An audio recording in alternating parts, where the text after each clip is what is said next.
नमस्कार, आपका स्वागत है आपके अपनी YouTube चैनल एक कहानी रमा की जुबानी में। जैसे कि आप जानते हैं कि मैं हर सप्ताह एक कहानी या कविता लाती हूँ, तो उसी श्रृंखला में आज मैं प्रेमचंद जी की बहुत ही प्रसिद्ध कहानी सवा सेर गेहूं लेकर आई हूँ। तो सुनते हैं कहानी सवा सेर गेहूं। किसी गांव में शंकर नाम का एक कुर्मी किसान रहता था। सीधा साधा गरीब आदमी था। अपने काम से काम, न किसी के लेने में न किसी के देने में। छक्का पंजा न जानता था। छल प्रपंच की उसे छूत भी न लगी थी। ठगे जाने की चिंता न थी। ठग विद्या न जानता था। भोजन मिला खा लिया, न मिला चबेने पर काट दी। चबेना भी ना मिला तो पानी पी लिया और राम का नाम लेकर सो रहा। किंतु जब कोई अतिथि द्वार पर आ जाता था तो उसे इस निवृत्ति मार्ग का त्याग करना पड़ता था। विशेषकर जब साधु महात्मा पदार्पण करते थे तो उसे अनिवार्यता सांसारिकता की शरण लेनी पड़ती थी। खुद भूखा सो सकता था, पर साधु को कैसे भूखा सुलाता? भगवान के भक्त जो ठहरे। एक दिन संध्या समय एक महात्मा ने आकर उसके द्वार पर डेरा जमाया। तेजस्वी मूर्ति थी, पीतांबर गले में थे, जटा सिर पर, पीतल का कमंडल हाथ में, खड़ाऊ पैर में, ऐनक आंखों पर।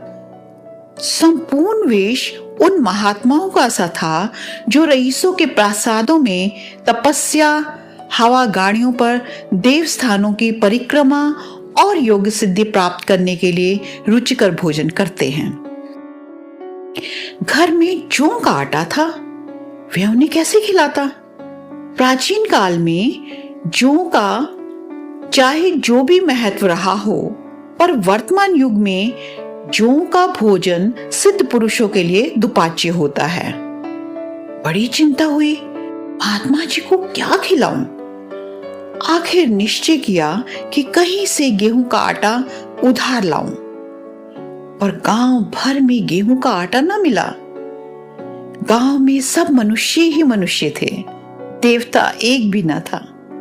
अतएव देवताओं का खाद्य पदार्थ कैसे मिलता? सौभाग्य से गांव के विप्र महाराज के यहां से थोड़े से मिल गए। उनसे सवा सेर गेहूं उधार लिया और स्त्री से कहा कि पीस दे। महात्मा ने भोजन किया, लंबी तान कर सोए। प्रातःकाल आशीर्वाद देकर अपनी राय ली।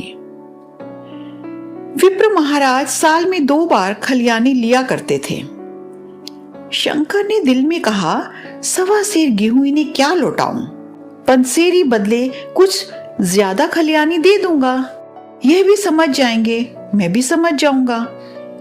चैत में जब विप्र जी पहुंचे तो उन्हें 1.5 पंसेरी के लगभग गेहूं दे दिया और अपने को ऊरिन समझकर उसकी कोई चर्चा न की। विप्र जी ने फिर कभी न मांगा। सरल शंकर को क्या मालूम था कि यह सवा सेर गेहूं चुकाने के लिए मुझे दूसरा जन्म लेना पड़ेगा। 7 साल गुजर गए। विप्र जी विप्र से महाजन हुए। शंकर किसान से मजदूर हो गया। उसका छोटा भाई मंगल उससे अलग हो गया था। एक साथ रहकर दोनों किसान थे, अलग होकर मजदूर हो गए थे। शंकर ने चाहा कि द्वेष की आग भड़कने ना पाए, किंतु परिस्थिति ने उसे विवश कर दिया। जिस दिन अलग अलग चूल्हे जले, वह फूट फूट कर रोया। आज से भाई भाई शत्रु हो जाएंगे। एक रोएगा दूसरा हंसेगा। एक के घर मातम होगा तो दूसरे के घर गुलगुले पकेंगे। प्रेम का बंधन, खून का बंधन, दूध का बंधन आज टूटा जाता है। उसने भगीरथ परिश्रम से कुल मर्यादा का वृक्ष लगाया था। उसने अपने रक्त से सींचा था। उसको जड़ से उखड़ता देखकर उसके हृदय के टुकड़े हुए जाते थे। 7 दिनों तक उसने दाने की सूरत तक न देखी। दिन भर जेठ की धूप में काम करता और रात को मुंह लपेटकर सो रहता। इस भीषण वेदना और दुस्सह कष्ट से रक्त को जला दिया, मांस और मज्जा को खुला दिया। बीमार पड़ा तो महीनों खाट से ना उठा। अब गुजर बसर कैसे हो? 5 बीघे के आधे रह गए, 1 बैल रह गया, खेती क्या खाक होती। अंत को यहां तक नौबत पहुंची कि खेती केवल मर्यादा रक्षा का साधन मात्र रह गई। जीविका का भार मजूरी पर आ पड़ा। 7 वर्ष बीत गए। एक दिन शंकर मजूरी करके लौटा तो राह में विप्र जी ने टोक कर कहा, शंकर, कल आकर के अपने बीज बैंक का हिसाब कर ले। तेरे यहां 5.5 मन गेहूं कब के बाकी पड़े हुए हैं और तू देने का नाम नहीं लेता। हजम करने का मन है क्या? शंकर ने चकित होकर पूछा, मैंने तुमसे कब गेहूं लिए जो 5.5 मन हो गए? तुम भूलते हो मेरे यहां किसी का छटाक भर ना अनाज है, ना 1 पैसा उधार। विप्र, इसी नियत का है तो ये फल भोग रहे हो कि खाने को नहीं जुड़ता। यह कहकर विप्र जी ने उस 1.25 सेर गेहूं का जिक्र किया जो आज के 7 वर्ष पहले शंकर को दिए थे। शंकर सुनकर अवाक रह गया। ईश्वर, मैंने इन्हें कितनी बार खलियानी दी, इन्होंने मेरा कौन सा काम किया? जब पोथी पत्रा देखने, साइत सगुन विचारने द्वार पर आते थे, कुछ ना कुछ दक्षिणा ले ही जाते थे। इतना स्वार्थ! 1.25 सेर अनाज को अंडे की भांति सेकर आज ये पिशाच खड़ा कर दिया जो मुझे निगल ही जाएगा। इतने दिनों में एक बार भी कह देते तो मैं गेहूं तोलकर दे देता। क्या इसी नियत से चुप सादे बैठे रहे? बोला, महाराज, नाम लेकर तो मैंने उतना अनाज नहीं दिया, पर कई बार खलियानों में सेर 2-2 सेर दिया है। अब आप आज 5.5 मन मांगते हैं, मैं कहां से दूंगा? विप्र, लेखा अलग बात है। जो बख्शीश तुमने जो कुछ भी दिया बख्शीश में, उसका कोई हिसाब नहीं, चाहे 1 की जगह 4 पसेरी दे दी हो। तुम्हारे नाम बही में 5.5 मन लिखा हुआ है, जिससे चाहे हिसाब लगवा लो। दे दो तो तुम्हारा नाम छींक दूं, नहीं तो और भी बढ़ता रहेगा। शंकर, पांडे, क्यों एक गरीब को सताते हो? मेरे खाने का ठिकाना नहीं, इतना गेहूं किसके घर से लाऊंगा? विप्र, जिसके घर से चाहे लाओ, मैं छिटाक भर भी ना छोड़ूंगा। यहां ना दोगे, भगवान के घर तो दोगे। शंकर कांप उठा। हम पढ़े लिखे आदमी होते तो कह देते, अच्छी बात है, ईश्वर के घर ही देंगे, वहां की तौल, हाँ, यहां से कुछ बड़ी तो ना होगी। कम से कम इसका कोई प्रमाण हमारे पास नहीं, फिर उसकी क्या चिंता? किंतु शंकर इतना तार्किक, इतना व्यवहार चतुर न था। एक तो ऋण, वह भी ब्राह्मण का। वही में नाम रह गया तो सीधे नरक में जाऊंगा। इस ख्याल से ही उसे रोमांच हो गया। बोला, महाराज, तुम्हारा जितना होगा यही दूंगा, ईश्वर के यहाँ क्यों दूं? इस जन्म में तो ठोकर खा ही रहा हूं, उस जन्म के लिए क्यों कांटे बोऊं? मगर यह कोई न्याव नहीं है, तुमने राई का पर्वत बना दिया। ब्राह्मण होके तुम्हें ऐसा नहीं करना चाहिए था।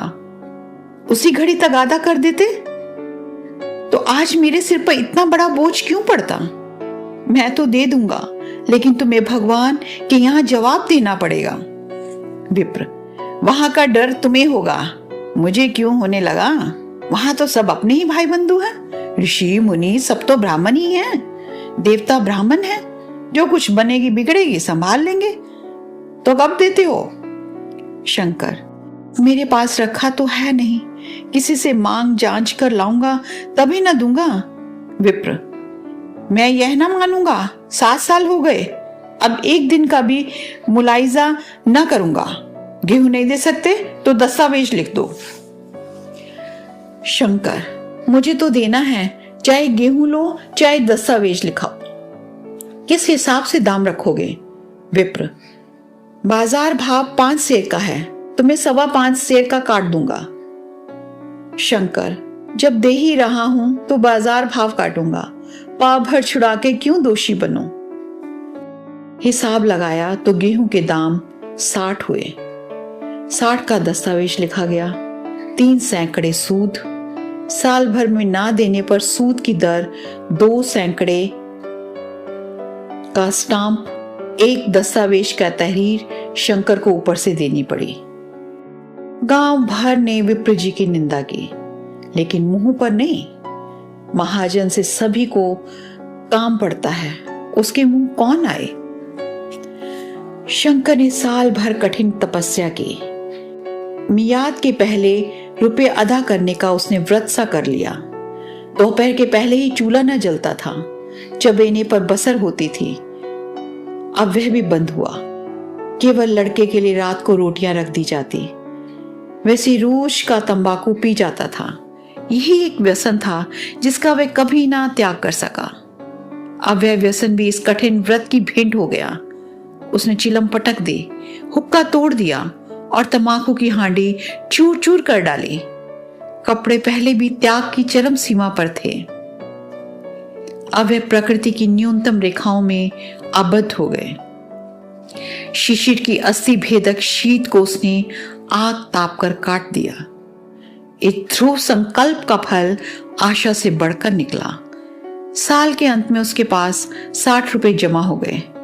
उसने समझा, पंडित जी को इतने रुपए दे दूंगा और कहूंगा, महाराज बाकी रुपए भी जल्दी आपके सामने हाजिर करूंगा। 15 रुपए की तो बात है, क्या पंडित जी इतना भी ना मानेंगे। उसने रुपए लिए और ले जाकर पंडित जी के चरण कमलों पर अर्पण कर दिए। पंडित जी ने विस्मित होकर पूछा, किसी से उधार लिए क्या। शंकर, नहीं महाराज, आपके 80 से आपकी मजूरी अच्छी मिली।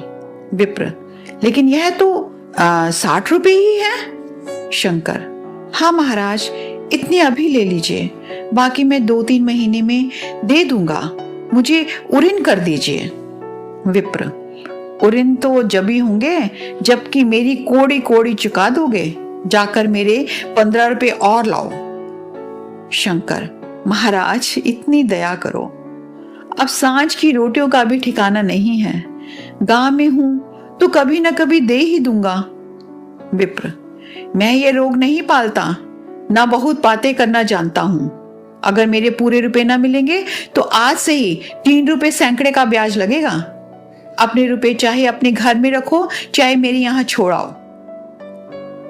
शंकर, अच्छा, जितना लाया हूं उतना रख लीजिए, मैं जाता हूं, कहीं से 15 रुपए और लाने की फिक्र करता हूं। शंकर ने सारा गांव छान मारा, मगर किसी ने रुपए न दिए।